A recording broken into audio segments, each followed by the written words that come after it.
हरितालिका तीज व्रत कथा। जिनके दिव्य केशों पर आंख के फूल की माला शोभा देती है और जिन भगवान शंकर के मस्तक पर चंद्र और गले में मुंडों की माला पड़ी हुई है, जो माता पार्वती दिव्य वस्त्रों से तथा शंकर दिगंबर वेश धारण किए हैं, उन दोनों भवानी शंकर को नमस्कार करती हूँ। कैलाश पर्वत के सुंदर शिखर पर माता पार्वती ने महादेव जी से पूछा, हे महेश्वर, मुझसे आप वह गुप्त से गुप्त बातें बताइए जो सभी के लिए सरल और महान फल देने वाली है।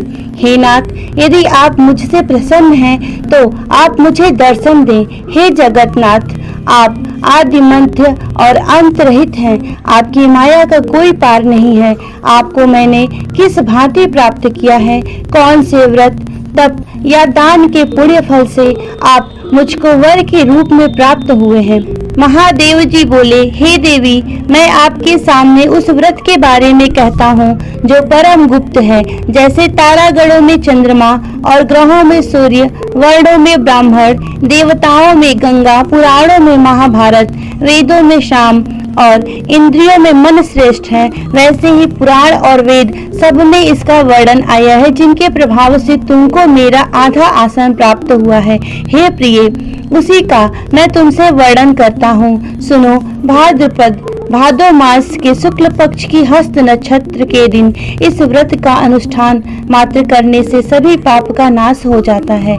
तुमने पहले हिमालय पर्वत पर इसी महान व्रत को किया जो मैं तुम्हें सुनाता हूँ। माता पार्वती बोली, हे प्रभु, इस व्रत को मैंने किस लिए किया और यह मुझे सुनने की इच्छा है, सो कृपा करके कहिए। शंकर भगवान बोले, आर्यावर्त में हिमालय नाम का एक पर्वत है, जहाँ अनेक प्रकार की भूमि, अनेक प्रकार के वृक्ष से सुशोभित है, जो सदैव बर्फ से ढके हुए तथा गंगा की कलकल ध्वनि से शब्दायमान रहता है। हे पार्वती, तुमने बाल्यकाल में उसी स्थान पर परम तप किया था और 12 वर्ष तक सावन के महीने में जल में रहकर तथा वैशाख मास में अग्नि में प्रवेश करके तप किया। सावन के महीने में बाहर खुले में निवास कर अन्न त्याग कर तप करती रही। तुम्हारे उस कष्ट को देखकर तुम्हारे पिता को बड़ी चिंता हुई। चिंता में वह सोचने लगे कि मैं इस कन्या का विवाह किससे करूं।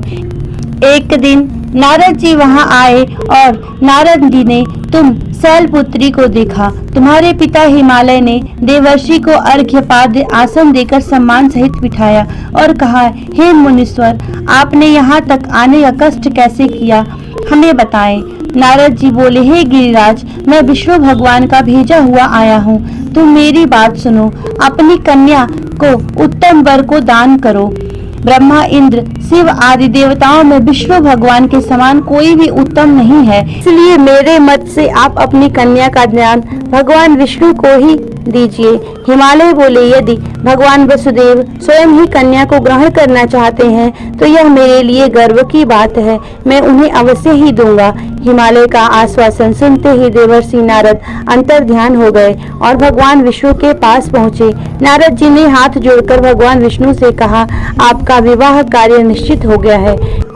इधर हिमालय ने पार्वती जी से प्रसन्नता पूर्वक कहा, हे पुत्री, मैंने तुमको गरुड़ ध्वज भगवान विष्णु को अर्पण कर दिया है। पिता के इन वाक्यों को सुनते ही पार्वती जी अपनी सहेली के घर गईं और पृथ्वी पर गिरकर अत्यंत दुखित होकर विलाप करने लगी।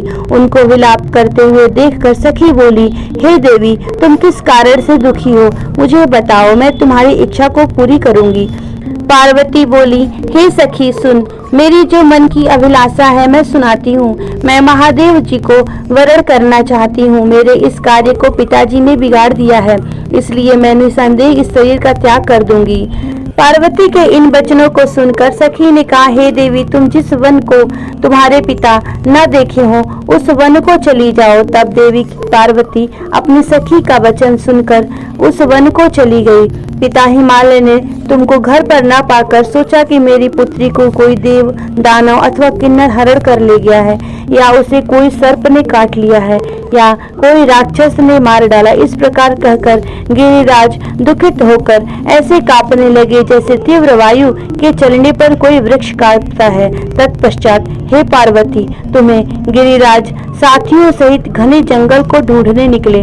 तुम सखी के साथ भयानक जंगल में घूमती हुई वन में एक नदी के तट पर एक गुफा में पहुंची, जहां तुम अन्न जल का त्याग करके बालू का लिंग बनाकर मेरी आराधना करती रही। उस समय भाद्रपद माह की हस्त नक्षत्र युक्त तृतीया के दिन तुम मेरा विधि विधान से पूजन किया, रात्रि को गीत गायन करते हुए जागरण किया। तुम्हारे उस महाव्रत के प्रभाव से मेरा आसन डोलने लगा। मैं उसी स्थान पर आ गया जहाँ तुम और तुम्हारी सखी दोनों थी।